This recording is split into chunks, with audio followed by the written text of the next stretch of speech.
What up, fight fans all around the world? Welcome to Big Man Boxing, and I am Chris the Big Man. So you see it for yourself.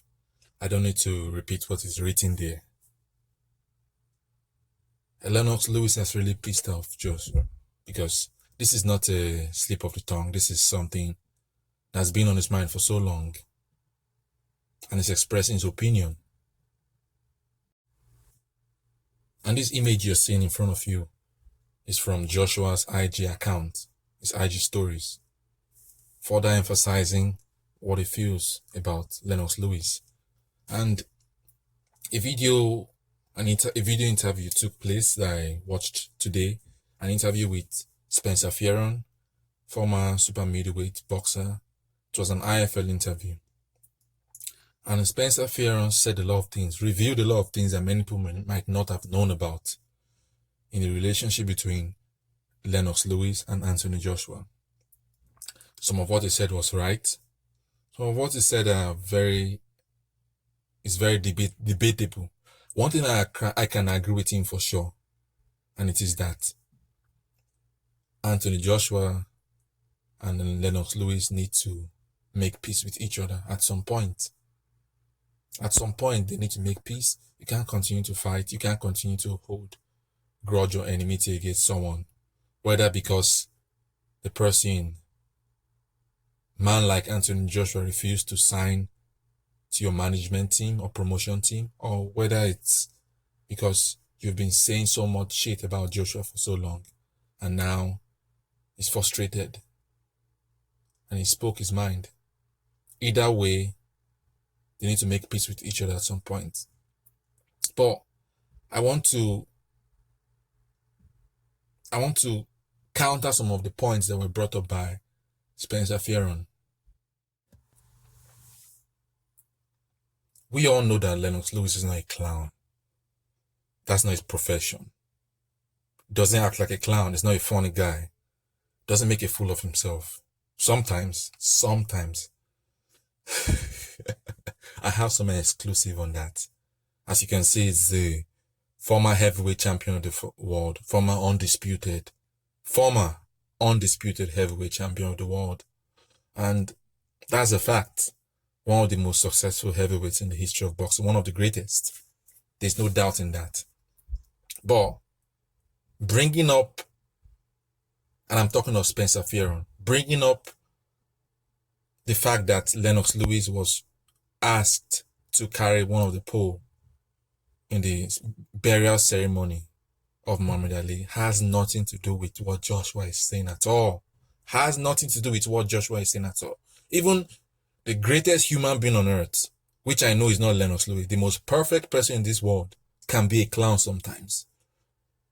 Can Spencer Fearon tell me who the greatest person in the world is that has ever lived? Tell me. Even Muhammad Ali has had his moments when he was a clown. He has had his down moment. It was not perfect. And telling us that because Lennox Lewis donated $350,000 to Muhammad Ali's foundation and was asked to bear the pole during the burial ceremony, telling me that is the reason why you think Lennox is so perfect that he can't be a clown sometimes. It's just unreasonable. Tell that to those who are going to gobble up all that BS. Lennox, in my opinion, has been a clown of late by how he has been acting. The question we should ask ourselves, people, since he brought up Muhammad Ali, is if the greatest of all time, Ali, was alive today, and if he was still in his full consciousness and senses, he was healthy, he was all right, do you think Ali would be doing what Lennox Lewis has been doing for the past 2 years? Do you think Ali will be talking badly about a current heavyweight American champion, Deontay Wilder, the way Lennox has been talking about Joshua? We all hold Ali in high regards. Do you think Ali will go so low, go out of his way to talk about a current heavyweight the way Lennox has been?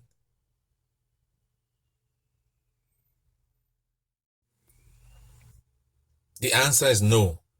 The answer is no. I don't imagine Muhammad Ali stooping this low to be a mouthpiece for a television network. I don't imagine Ali stooping this low. I don't imagine Ali being the person speaking badly about a fellow American heavyweight champion. I don't see Ali doing that. I hold Ali in such high regards. I hold him in such high standard. I don't think he will stoop so low. He wouldn't do what Lennox Lewis has been doing. But if somehow Ali happens to have done that and one of the current heavyweights call him a clown, is that an abomination? Is Ali God? Is there any perfect person in this world that shouldn't be criticized? Is there anybody who has ever lived on this earth who has lived such a perfect life that you can't criticize them or say something about them? Is there that human being? Show me that person. The answer is no. The answer is no. So if Joshua decides to speak his mind finally, something he doesn't do all the time, the only person who has actually brought this out of Joshua, made Joshua a honest person, was Big Fact Pharmacy, Jerry Miller, and Dylan White. Those are the only two people that have brought out true honesty from Joshua. So if Joshua, after keeping quiet for so long, after taking so much unnecessary criticism from Lennox Lewis, if he decides to speak out and call Lennox a clown, believe me, he has a right to. Lennox Lewis is a man, not a god. Joshua is a man, not a god. None of them is perfect. At some point, if someone keeps prodding you, if someone keeps jabbing at you, if someone keeps calling your name for all the wrong reasons, at some point, with your back against the wall, you're going to explode. You, Spencer Fearon, if you were in Joshua's shoes and you had all the pressure that Joshua has experienced in his career, and you had all the criticism that Joshua had, are you telling me this will not happen to you? Oh, I forgot. You're also perfect. You're also like a god. You don't make any mistakes. You respect everybody. You've never said any bad thing about someone older than you. You're so perfect, right? Spencer, you're so perfect. Yeah, that's what I thought. No one is perfect. No one is above making mistakes. No one is above criticism. No one is above being called a clown, especially when you act like one. And respect is earned, not given as gifts. Because Lennox Lewis has earned the respect of Ali's family, does that mean he has earned the respect of everybody? Do I know Ali's family? Do I know Lennox Lewis personally? Why should I respect him? Why should I respect him? Why should I respect what he's doing now? Sure, I respect what he did in his active years as a fighter. I respect what he achieved. I understand he's a man, he's a family man, he's a husband, he's a father. I've learned something in life. I don't know about Spencer Fearon, but the father and the family I respect so much. Here's what they didn't teach me. They didn't teach me to turn my cheek a million times every time someone strikes me. The person strikes me on my left cheek once, I should turn the right cheek. The person strikes me on my right cheek, I should keep turning, keep taking those blows, keep taking those words, keep running on the high road, keep taking the high road, keep going high when they keep going low. I wasn't taught that. Here's what I was taught, Spencer. At some point, everybody has their breaking limit. Everybody has their break point. And if you keep prodding, if you're patient enough to keep throwing jabs, throwing low blows at someone, at some point they're going to explode. Seems like this is the moment when Joshua has exploded. The first time Lennox said something bad about Joshua, did Joshua say anything? No. The second time, did Joshua say anything? No. But after a zillion times, you think it's not right for Joshua to speak his mind? Spencer went further to make a call to Lennox. And Lennox said a lot of things that are right. He said Joshua must have been going through stress. That's understandable. Spencer asked Lennox, for someone who was able to bear the pole for Muhammad Ali's funeral, is that person a clown? Lennox said, you know the answer, Spencer. But something struck me the wrong way.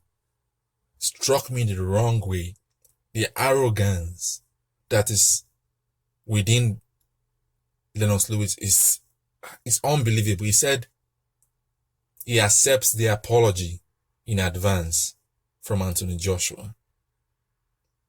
He didn't say, we're going to make peace. I'm going to apologize for what I said wrong. He's going to apologize. He said he accepts the apology in advance from Joshua. What is he saying there? He's saying he's right for all he has been saying, for all he has been doing, and Joshua is wrong. That's the meaning of what he's saying, right? Correct me if I'm wrong. That is what it sounds like to me. What arrogance. What an arrogant fellow. Like I said in the last video I put up, you have control over one thing in life. What you say and what you do. In fact, what you think of, what you say, and what you do all in one. Whatever comes out of you, that's all you have control over. You have no control over how people perceive what you do. You can't interpret it for them. You can't control how they think. You can't control how they respond to you. All you can control is what comes out of you. And that's all Lennox can control. He can't control how Joshua is expressing himself. No, he can't. Lennox's opinion is that Joshua is protected. Joshua is afraid to fight outside of the UK. Joshua is not willing to take risk. That is his opinion of Joshua. And what is Joshua's opinion of Lennox? His opinion is that Lennox is a clown. His opinion is that they are not cut from the same cloth. His opinion is that if he was a retired legend of the sport, he will sit back and enjoy watching the progress and the process of the young fighters coming up. He won't be involving himself, taking it personal the way Lennox has been. There are two opinions. There are two honest opinions. We're not debating about who is right or wrong. But if Lennox Lewis can express his opinion, whether he's a god, whether he's the most spotless, most perfect person in the world, he's so perfect that he was allowed to touch the pole or bear the pole for Ali's funeral. He's so perfect. He has done nothing wrong in his life. He had an amazing career. He's a perfect human being. If Lennox Lewis is so perfect, and we know that's so wrong, nobody's perfect. Nobody is above being criticized, including Lennox Lewis.